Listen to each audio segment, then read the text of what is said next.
Women and child department Bharat सरकार के सचिव इंदिवर पांडे साहब, हमारे राज्य सरकार में सचिव Anamika ji, additional secretary women and child Nitishwar ji, मंच पर आसीन अन्य विशिष्ट, आज के इस पूरे दिन की कार्यशाला में उपस्थित विभिन्न राज्यों से आए हुए प्लस प्रति हमारे प्रदेश से भी प्लस अन्य जो स्पेशलिस्ट हैं, स्टेक होल्डर्स हैं, आप सबका आज की इस महत्वपूर्ण कार्यशाला में मैं अभिनंदन करता हूं, स्वागत करता हूं। मैं सामान्य तौर पर ऐसे फोरम में हिंदी में बात करता हूं, तो please do bear with me. मैं समझता हूँ ज्यादातर लोगों को हिंदी आती है, इसलिए मैं हिंदी में ही बात करूंगा। आप सबको इस बात की जानकारी है क्योंकि इसके पहले हम लोग एक वर्चुअल मोड के माध्यम से सारे 18 राज्य जुड़ चुके हैं और इस विषय पर काफी गहन चिंतन कर चुके हैं। और उस चिंतन के बाद बहुत सारे पेपर्स आपस में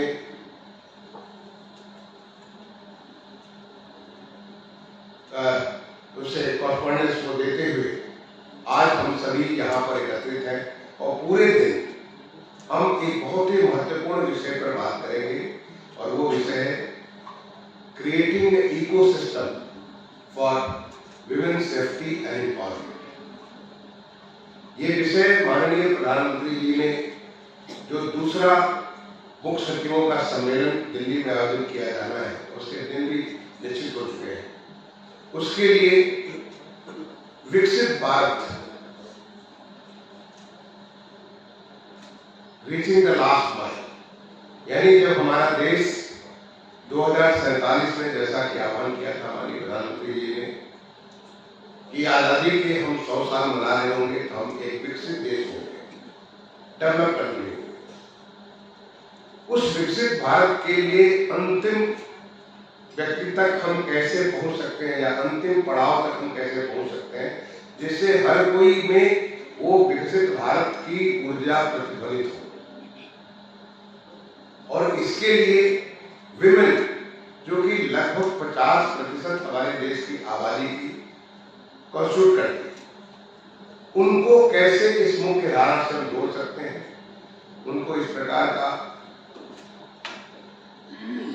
सिक्योरिटी, सेफ्टी और साथ में उनको एम्पावरमेंट हम कैसे प्रोवाइड कर सकते हैं, इस विषय पर चर्चा करने के लिए हमको जिम्मेदारी होगी।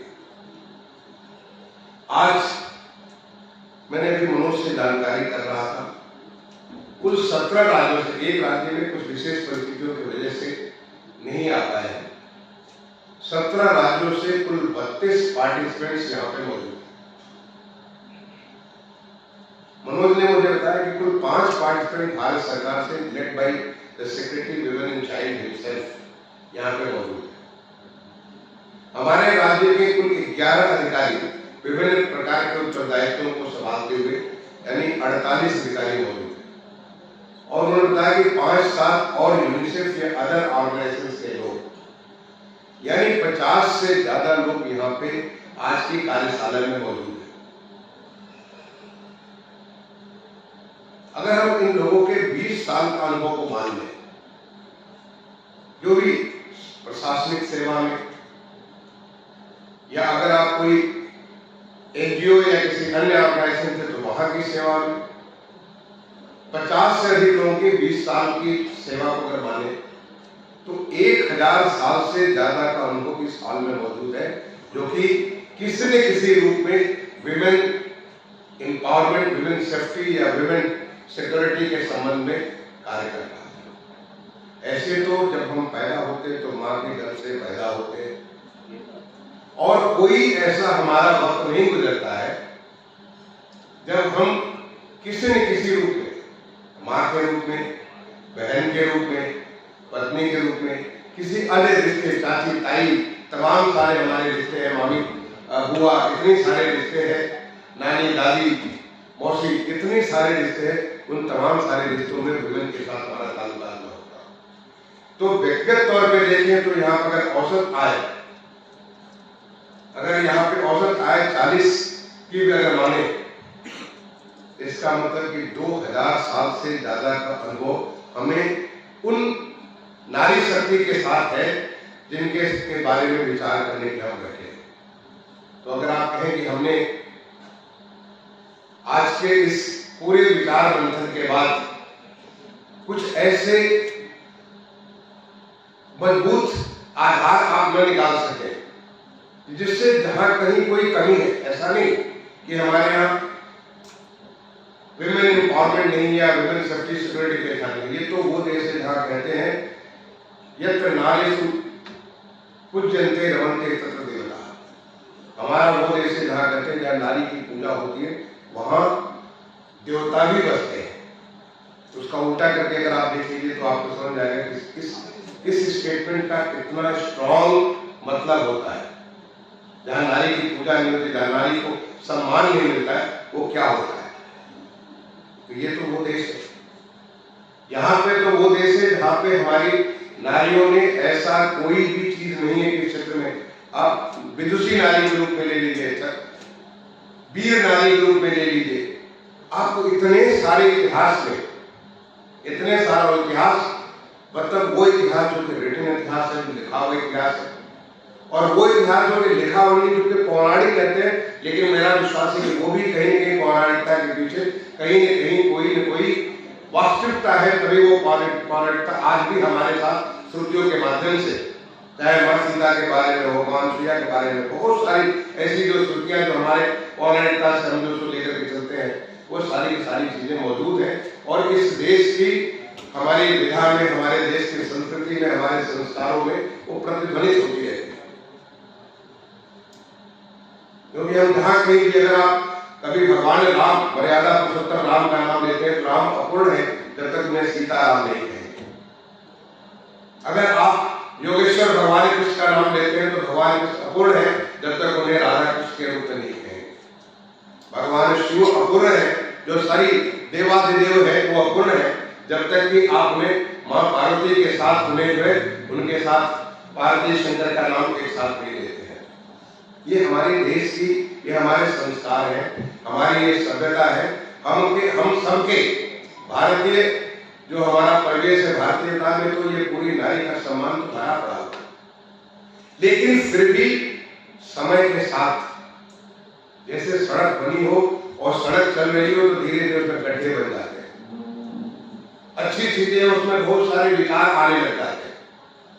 ऐसे समाज में ऐसे विकार हुए, ऐसी समान चीजें हुई जिसके नाते हमें सोचने की जरूरत हो रही है। और जैसे जैसे नारी को हमने पीछे करते चले गए, नारी को वो सम्मान, नारी का वो स्थान, नारी को जो उसको मिलना चाहिए उससे हम पीछे होते चले गए, वैसे वैसे समाज का भी उतना ह्रास होता है। क्योंकि जब वो आपके साथ बन करके खड़ी थी तो एक और एक मिल करके वो न केवल परिवार को संतुलित बल्कि समाज को संतुलित कर रही थी, देश को संतुलित कर रही थी, और हर जगह आपके साथ बराबरी के साथ वो कर रही थी। लेकिन जहां आपने उसको पीछे किया, उसके साथ ही साथ परिवार को भी, समाज को भी, देश को, प्रदेश को, सब जगह उस स्थिति में कमजोरी आनी चाहिए। तो वो जो यत्र नारीषु पूज्यन्ते रमन्ते तत्र देवता, देवता जहाँ निवास करते हैं, सभी जगह जो भगवान राम राज्य की कल्पना आप करते हैं, जो आप कल्पना करते हैं, एक अच्छे समाज की कल्पना करते हैं, उस अच्छे समाज की स्थिति हुई है जहाँ नारियों का सम्मान होना चाहिए, नारी को एक बराबरी के भाव से, बराबरी नहीं, अगर आप कहें एक थोड़ा सा वन नॉच अबव, जब आप कहते हैं मातृदेवो भव पितृदेवो, ऐसा नहीं कहते, पितृदेवो हो मातृदेवो नहीं कहते। आप राधा कृष्ण कहते, कृष्ण राधा नहीं कहते, सीता राम कहते, राम सीता नहीं कहते। यानी बराबरी में भी all are equal but someone is more equal than others, कोई उससे ज्यादा इक्वल है। यानी वो जो है हमारी, ये हमारी संस्कृति है। उस संस्कृति से जब हम दूर जाते हैं तो फिर हमारी दिक्कतें प्रारंभ हो जाती हैं। तो ये जो मैं बोल रहा हूं कि आपके 1000 साल से ज्यादा का कार्य करते हुए अनुभव, 2000 साल से ज्यादा का स्वयं का अनुभव जो आज इस यहाँ पे मौजूद है, तो आप ऐसी तमाम सारी चीजें निकाल सकते, सोच सकते कि कहाँ गड्ढे बन गए, कहाँ विकार आ गए। और इन विकारों को तो जब गड्ढा बनता है तो आपके दो तरीके होते हैं, या तो पूरा उसको जो रिनोवेट कर दीजिए, एक दोबारा एक नई लेयर लगा दीजिए, और दूसरा तरीका उन गड्ढों को भर लीजिए। एक की थोड़ी लाइफ होती है, एक की पूरी लाइफ होती है। और अब जब हम विकसित भारत की बात कर रहे हैं, यानी हम पुराना वापस, भारत तो विकसित पहले ही था, दुनिया की अर्थव्यवस्था का 25 से 30% जीडीपी हमारे देश में हुआ करता था।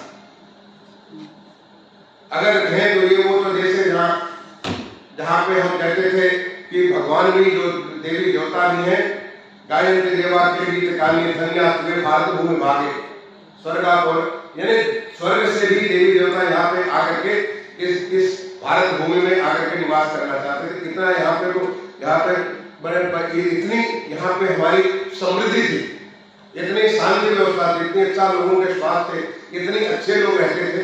उस भारत भूमि का जब अगर एक बार हम पीछे हटने चालू हो गए, और पीछे हटने के बाद तो अब उसको दोबारा फिर से उस विकसित भारत में अगर पहुंचना है, वो तब तक नहीं पहुंच सकते जबकि नारी को सम्मान, नारी की सुरक्षा और नारी को वो स्थान जो स्थान से मिलना है वो मिले।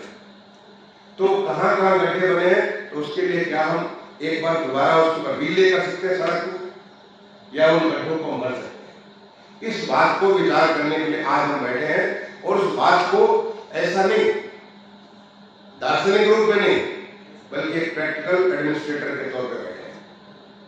प्रैक्टिकल एडमिनिस्ट्रेटर को भी ये, चाहे राज्य में काम करने वाले हो, भारत सरकार में काम करने वाले, यूनिसेफ में काम करने वाले हो, किसी एनजीओ में काम करने, आपको एक प्रैक्टिकल एडमिनिस्ट्रेटर के तौर पर के सोचना है हमें ये करना है, और ऐसा करेंगे तो इसका ये फर्क पड़ेगा।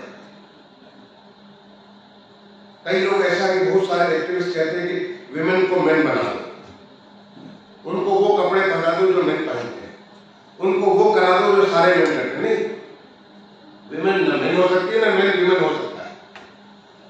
ये तो प्रकृति ने हमें एक अंतर और दोनों को बराबर एक पहिया, एक ही गाड़ी की दो धुरी के रूप में बनाया है, हम दोनों अपूर्ण है, एक दूसरे के बगैर अपूर्ण है। तो ये हम नहीं कर सकते कि मेन को विमेन बना दो। पिछले बार मैंने आपसे कहा था, men are part of the women, men को विमेन के बगैर देख भी नहीं सकते। तो इसके लिए आपको ये सोचने की जरूरत है कि हम ऊपरी सतही कार्य न करें, बल्कि ज्यादा गहराई में वो कार्य करें जिसका लॉन्ग टर्म इम्पैक्ट हो, और वापस फिर वही वाली बात आ जाए, वही बात आ जाए जो पहले हमारी इस देश से, हमारा विकसित देश था, जो स्थान पर वो वापस आ जाए। वो कैसे कर सकते हैं? इसके लिए आपसे बात कही गई थी कि हर एक राज्य ने तमाम सारे अच्छे कार्य किए। जैसे हमारे प्रदेश में मिशन शक्ति के नाम से हमारे माननीय मुख्यमंत्री जी ने एक कार्यक्रम प्रारंभ किया, और मिशन शक्ति के माध्यम से women empowerment, safety and security के बारे में बेहद सक्सेसफुल, बहुत ही अच्छा कार्य हुआ, जिसके माध्यम से चाहे वो बच्ची पैदा होने से लेकर के उसको हर स्तर पे कन्या सुमंगला योजना के माध्यम से, या तमाम सारे विभागों में विभाग के सोच बदलने के लिए कि जब आप काम करें तो फोकस दें कि किस प्रकार से विमेन को आप एक वो 1 नॉच अबव, न केवल बराबरी बल्कि बराबरी से 1 नॉच अबव कैसे आप कर सकते हैं, इस बात के लिए करें। और तमाम सारे कार्यक्रम जिसका मैं सुनता हूँ विस्तार से मनोज और अनामिका से बात करेंगे, मुझे बताने की जरूरत नहीं। इसी प्रकार से आपके यहाँ भी बहुत सारे कार्य किए गए होंगे, हर राज्य में कार्य किए होंगे, भारत सरकार ने बहुत सारे कार्य किए होंगे। तो हमें सोचने की जरूरत है कि जो हमने कार्य किया उसमें क्या ऐसी चीज है जो रेप्लिकेट हो सकती है, क्या ऐसी चीज है जो एम्पलीफाई की जा सकती है, क्या ऐसी चीज है जिसको करने का एक लॉन्ग टर्म इम्पैक्ट पड़ सकता है, क्या चीज ऐसी है जो कि एक गहराई से लोगों के दिलों में घुस सकती है, उसको लोग जोड़ सकते हैं। उदाहरण मैं आपको देता हूं।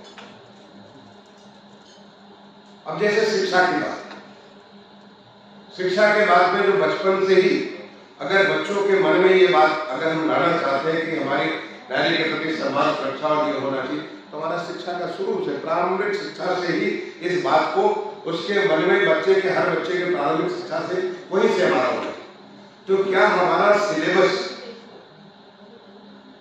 जो बच्चों को आप पढ़ाते हैं, प्राइमरी में पढ़ाते हैं, सेकेंडरी में पढ़ाते हैं, क्या उस सिलेबस में ऐसी चीजें हैं जो इस बात को पहचान करें कि उनकी क्या आवश्यकता है, कैसे वो हमारे लिए बहुत महत्वपूर्ण है। हमारी बहन हो, हमारी दीदी हो, हमारी जो भी हो, उनको कैसे हमारे साथ एक हो सकते हैं, क्या इस बात को उनको इस बात का आभास है।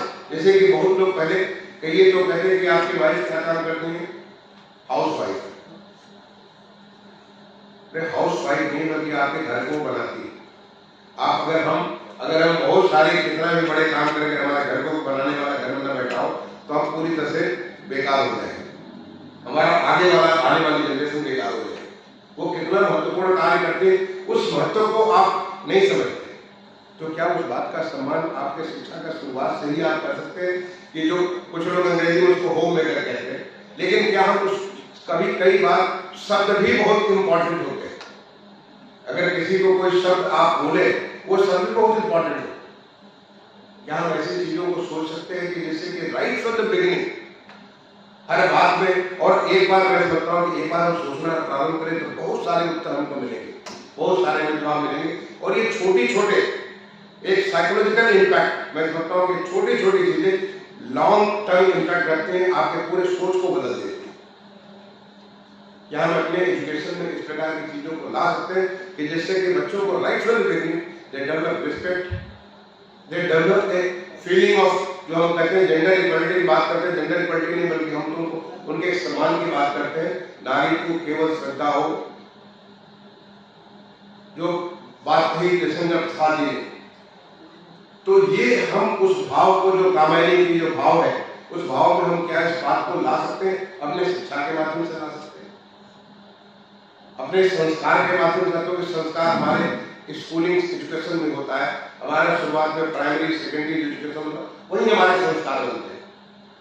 जो हमारे टीचर्स की जो ट्रेनिंग हम करते हैं, जो टीचर्स की ट्रेनिंग करते हैं, वो टीचर्स की ट्रेनिंग से ही संस्कार बनते हैं। टीचर्स उनको कैसे अपनी चीज को इम्पार्ट करते हैं। आज भी मेरे अंदर बहुत सारी बातें वो है जो मैंने गांव के प्राइमरी स्कूल में पढ़ करके हमारे मिस्त्री लाल मास्टर साहब ने मुझे बताया था। बहुत सारी बातें सफाई के बारे में, बहुत सारी चीजें आज भी मैं उसको फॉलो करता हूँ, क्योंकि मेरे दिल के अंदर वो भर गई।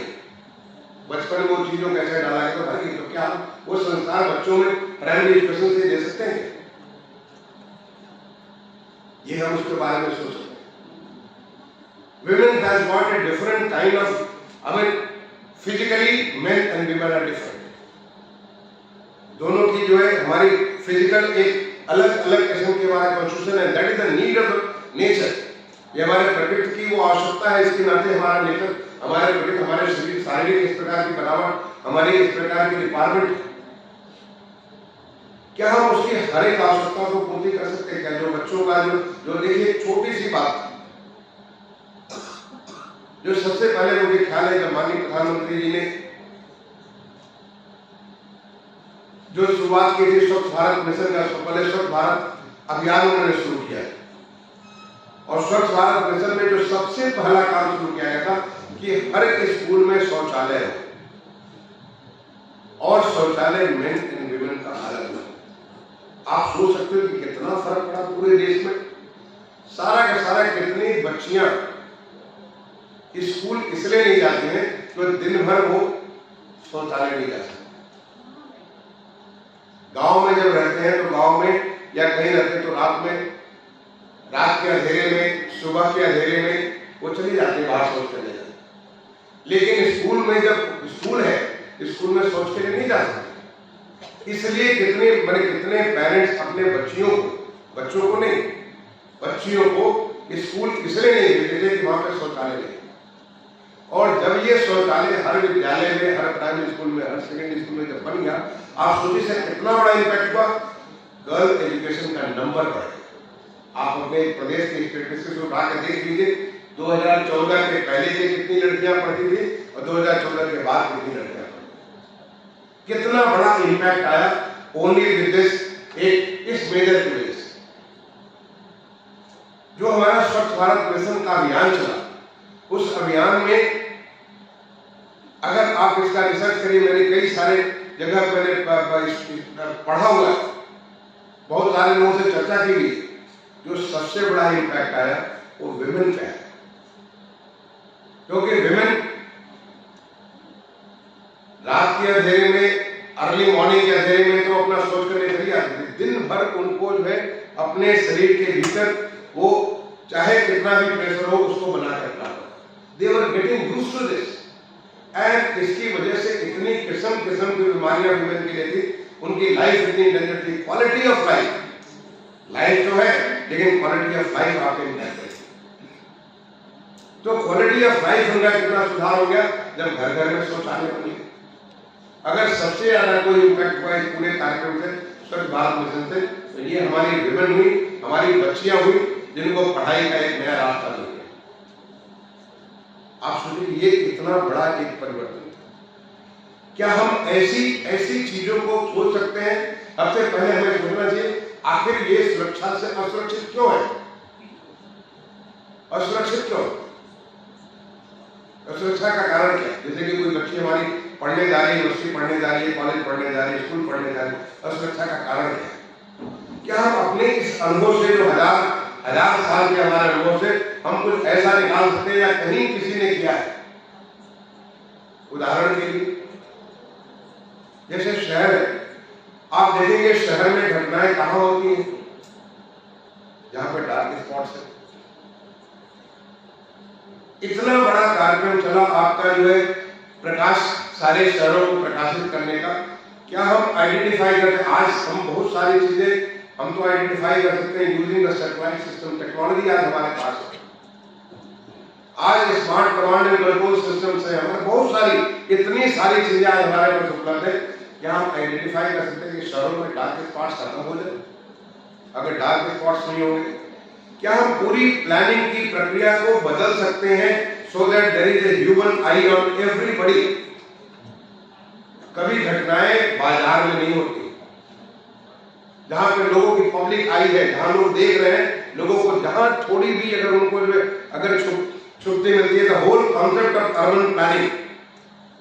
As a secretary housing and urban मैंने इस बात को प्रमोट कर रहा था कि हमारी पूरी प्लानिंग ऐसी हो so that there is a public eye on every element. चाहे आप सड़क में हो, आप स्ट्रीट्स में चल रहे हो, आप मोहल्ले में चल रहे हो, देयर इज अ पब्लिक आई। जो लोगों को, जो हमारे बड़ी बड़ी ऊंची ऊंची दीवारें खड़ा कर देते हैं, चारदीवारी खड़ी कर देते हैं, जिसके नाते हम बैठे हैं आनंद से, सामने कोई किसी के साथ वहां दे रहा है, वहां पे कुछ बदतमीजी कर रहा है, कोई गलत वहां पे कार्रवाई कर रहा है, वो आप लोगों की नजर नहीं आए। एक तो तरीका है कि ठीक है, हमारे प्रदेश में एंटी रोमियो स्क्वाड बना है, और एंटी रोमियो स्क्वाड बन करके जहां भी कोई हो, बिल्कुल अगर कहीं भी किसी प्रकार से किसी भी नारी के सम्मान के साथ अगर कोई आघात करता है, उसके साथ क्लिष्टतम, सबसे गंभीर किस्म का दंड होना चाहिए। उसमें कोई भी किसी प्रकार का दो राय तो होनी नहीं चाहिए। अगर किसी के मन में ऐसी नेगेटिव बातें आती है, उसको तत्काल, उसको जितना भी सजा कानून के बाद हो सकता है, कानून के भीतर सजा देनी। लेकिन क्या हम व्यवस्था को ऐसा बना सकते हैं कि जिससे ऐसी आवश्यकता ही न पड़े? तो क्या अर्बन प्लानर्स जो हमारे ऐसी मकान बनाए, ऐसे स्ट्रीट्स बनाए, ऐसे हमारे जो पब्लिक सिस्टम्स बनाए, चाहे वो इंस्टीट्यूशंस हो, ऑर्गेनाइजेशन हो, जो बनाए जिसके माध्यम से पब्लिक आई हमेशा लोगों के ऊपर हो, फिर बच्चियां बड़े आराम से अपना आराम से चल फिर करके जा सकती हैं, साइकिल से जा सकती हैं, कोई दिक्कत नहीं हो। क्या हम ऐसा परिवर्तन कर सकते हैं? इस प्रकार से आपको अगर किसी चीज को, किसी के बारे में देखेंगे, स्कूल में, हॉस्पिटल को कैसे आप विमेन सेंसिटिव हॉस्पिटल बना सकते हैं? Can you think of such systems कि जिससे विमेन जब वो हॉस्पिटल में पहुंचे तो उसको जो शी शुड फील कि she is being cared for, she is being given the treatment, and उस किसी की और कोई नजर ना हो, किसी प्रकार से वो डिस्क्रिमिनेट ना फील करे। क्या कर सकते हैं? क्या आप उसमें ये शक्ति दे सकते हैं कि जैसे हमारे बच्चे जो तमाम किस्म के गेम खेलते हैं, आज जब पिछली बार हमारा जो कॉमनवेल्थ गेम्स हुआ, सबसे ज्यादा मेडल कौन लाया था? मेन लाए थे कि वुमेन लाए थे? अगर आप देखिए या नंबर्स को आप देखिए, अभी मुझे नंबर याद नहीं, नंबर आप देखिए तो सबसे ज्यादा मेडल्स वुमेन लाए। तमाम सारे क्षेत्रों में, तमाम सारी जगह वो अचीव करते हैं। क्या हम उस चीज को लोगों में publicly can this become part of, और हमारे संस्कार का पार्ट हो सकता है, हमारे जगह जगह लोगों को इस बात को महसूस हो, ये ताकत है, इस ताकत को हम कैसे आगे बढ़ा सकते हैं। तो ऐसे अगर हम ढूंढे, और ये मुझे ऐसा लगता है कि जहां पे इतने सालों के अनुभव पड़े हुए हैं, उस अनुभव को अगर हम इसको आज बेस्ट प्रैक्टिस में देख रहा था, आपके 4 सेशंस है, 4 सेशंस है, उन 4 सेशंस में अलग अलग विषयों पे, इसके पहलू पे आप बहुत डिटेल में आप बात करेंगे। अब बात करते समय बात तो बहुत सारी होगी, लेकिन बात करते समय उन चीजों को हमें फ्लैग करने की जरूरत है। What are doable, we should not come out with ideas which is copying the west, कि वेस्ट में जो मैंने कहा कि आपने कपड़े बदल दिए, आपने हेयर स्टाइल बदल दिया, नहीं, you should feel good. I mean, being a woman, you should feel, I mean, there is a, God has given you that strength. हम उससे क्यों कॉम्प्रोमाइज करें? उसके बाद हम क्या कर सकते हैं जिससे कि हम उसको विमेन को एम्पावर भी कर दें, सुरक्षित भी कर दें, उनको हम सेफ्टी भी उनको प्रोवाइड करें, क्या कर सकते हैं? तो जब आप ऐसी चीजों को निकालेंगे, निश्चित तौर पर मुझे पूरा विश्वास है, और यहाँ पे इंडिवर तो हम इंडिवर आर्मी में हम दोनों साथ साथ डायरेक्टर हुआ करते थे गृह मंत्रालय में, long back, and we have, I mean I know his practical activity. हमारे निदेशक भी हैं, हमारे अधिकारी हैं, जो कि तमाम सारे इतने बड़े अनुभव के साथ, तो आप सब लोग इतने सारे लोग हैं, आप बहुत सारी चीजें इसमें निकालें। तो मेरा रिक्वेस्ट होगा कि rather than talking on theory which looks so good, which looks, बहुत जल्दी आपको जो है यहाँ पे इंडिवर मौजूद होंगे या नीतीश सर मौजूद होंगे, मैं कहूँगा please take them back on the practice, don't talk theory please. बहुत सारी बातें आपको थ्योरी के लिए बहुत अच्छी लगती है, मैं आपको उदाहरण इसलिए दे रहा था, अभी मैं चाहूँ तो मैं 50 उदाहरण दे सकता हूँ, लेकिन मैं चाहता हूँ कि आज दिन भर के जो अनुभव, जो 18 राज्य में 17 राज्य हैं जो आप जुड़े हुए हैं, आप इन बातों को देखिए, हर एस्पेक्ट को देखिए, विमेन के हर women safety in the public office, जो सरकारी दफ्तर में, ऐसा क्या कारण है कि विशाखा का कानून बना और आज भी जो हमारे पब्लिक ऑफिस हैं वहां पे अभी भी there is a playing with the dignity of the women. On the other hand, इसका दूसरा पहलू भी आपको देखना चाहिए। There are cases where this is being misused. There are specific instances, specific cases, कि उसको विशाखा केस को इस बात की ताकत को लेते हुए तमाम सारे जगह उसको लोग उसको मिसयूज करते हैं। That means we are not imparting the right kind of, वो जो संस्कार कहते हैं या जो उसको जो अंतःकरण कर लेते हैं, वो हम उसको नहीं करते। But there are certain women who are trying to misuse this, और उसको लेकर के तो वो हमारे जो कैसे हो सकता है, क्या आप ऐसे कोई उदाहरण ढूंढ सकते हैं क्या हम ऐसी चीज, ऐसा सुझाव ला सकते हैं? ये बहुत आवश्यक है कि कार्यालय में जब विमेन आए तो उनका वैसी प्रकार का माहौल उसके मिले जैसा कि किसी भी मेन के लिए किसी प्रकार से कोई डिस्क्रिमिनेशन नहीं होना चाहिए। आप बिल्कुल अपने पूरी कंप्लीट जो आपका पोटेंशियल, उसके हिसाब से आप कार्य कर सकते, किसी प्रकार से डिस्क्रिमिनेट न महसूस करें। लेकिन एट द सेम टाइम ऐसे लोग जो कि कुछ इसका मिसयूज कर लेते हैं, या ऐसे लोग इसके बावजूद भी ये कार्य को कर सकते हैं, क्या हम उसमें ऐसा कुछ कर सकते हैं कि जैसे विशाखा कानून और सख्त हो जाए? मैं अपने अनुभव से कहता हूँ, जब कभी मैंने किसी मामले में मैंने ऐसे कानून के तहत कार्रवाई की, पता चला कि न्यायालय में जाकर मामला रुक गया। क्या हम कर सकते हैं उसके बारे में? न्यायाधीश महोदय भी जो है जानते हैं, उनको भी मालूम, उनकी भी बहन है, उनकी भी पत्नी है, उनकी भी माँ है, उनके भी तमाम सारे जो रिश्ते हैं, वो क्या क्या उसको नहीं महसूस करते, वहां पे कैसे हम ये करेंगे ताकि जो क्या हम इसमें जो सेफ्टी नेट हम दे सकते हैं, क्या हम इसके स्ट्रक्चर में लोग परिवर्तन कर सकते हैं जिससे कि विमेन जिनका नंबर धीरे धीरे बढ़ता चला जाए, हर क्षेत्र में बढ़ता जाए। अब तो जब हमारा जो 26 जनवरी का परेड होता है, कर्तव्य पथ के ऊपर जो नया कर्तव्य पथ बना है, पहले राजपथ हुआ करता था वो कर्तव्य पथ, उस कर्तव्य पथ के ऊपर जब 26 जनवरी का परेड बनता है तो उसको विमेन लीड करती है। आपने देखा हो पूरा ग्राउंड का कंटिन्यू चलता है, पहले नहीं होता। तो क्या हम कर सकते हैं जिससे कि हर जगह उन्हें, चाहे वो आर्मी में हो, चाहे वो आर्म फोर्सेज में हो, पुलिस फोर्सेज में हो, सिविल सर्विसेज में हो, तमाम सारे अदर सर्विसेज में, उनको पूरी पूरी अपनी क्षमता के मुताबिक कार्य करने का माहौल मिले। जब हम ये सारे के सारे कार्य करें, उन सारे कार्यों को करते समय में ये बात को ध्यान रखना होगा, please don't take out the men out of your deliberations. You cannot discuss women without discussing the men also. We need to, हम केवल women करेंगे तो men को हम छोड़ करके फिर पूरा काम नहीं हो सकती, उनके लिए हमें क्या करना है। इसीलिए मैंने कहा कि सबसे पहले प्रारंभिक शिक्षा से लेकर के हर स्तर पे हमारे संस्कार में वो संस्कार जो यत्र नारीष्ट जनते रमते तत्र देवता, ये वाला जो संस्कार हमारा है, उस संस्कार को कैसे हम इसको, कैसे उसे हम हर चीज में जोड़ सकते हैं, कैसे हम उस चीज को ऊर्जा दे सकते हैं, कैसे हम शक्ति दे सकते हैं, ये हमारे आज के पूरे डिस्कशन का सार है। और मैं निश्चित तौर पे आज मैं तो पूरा दिन यहाँ पे बैठने को तैयार था, लेकिन हमारे माननीय आज मुख्यमंत्री जी प्रयागराज में और वहां मुझे जाना है।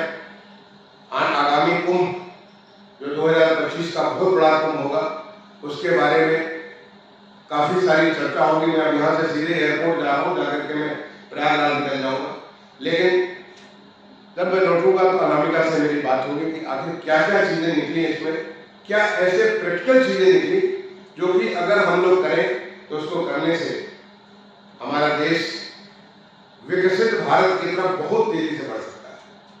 बढ़ना तो है, उसमें कोई शक नहीं, तो कितना सारा माहौल बन गया है, उस माहौल में देश विकसित होगा ही होगा, लेकिन उसको एक एडिशनल जो एनर्जी आप ये दे देंगे women empowerment and safety and इसके माध्यम से, ये गति बहुत तेज हो जाएगी। ये कैसे हो सकता है? इसके लिए इतना बड़ा विद्वत समाज में यहाँ बैठा हुआ है, आप सबकी विद्वता, आप सबका अनुभव, आप सबका जो है संकल्प कि कैसे हम देश को आगे बढ़ाएंगे, वो कैसे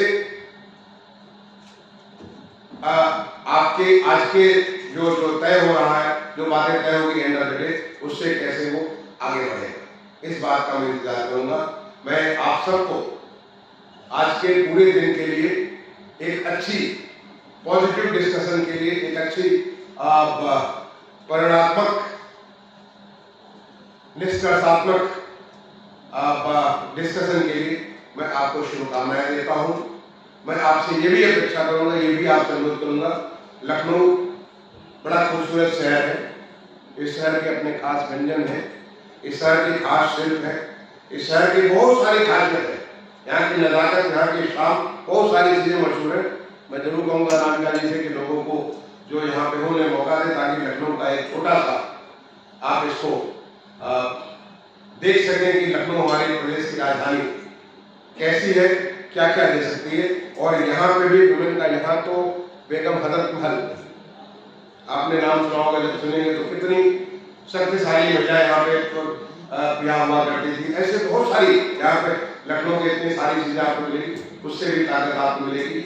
मैं इन्हीं बातों के साथ अपनी वाणी को विराम दूंगा। धन्यवाद, जय हिंद।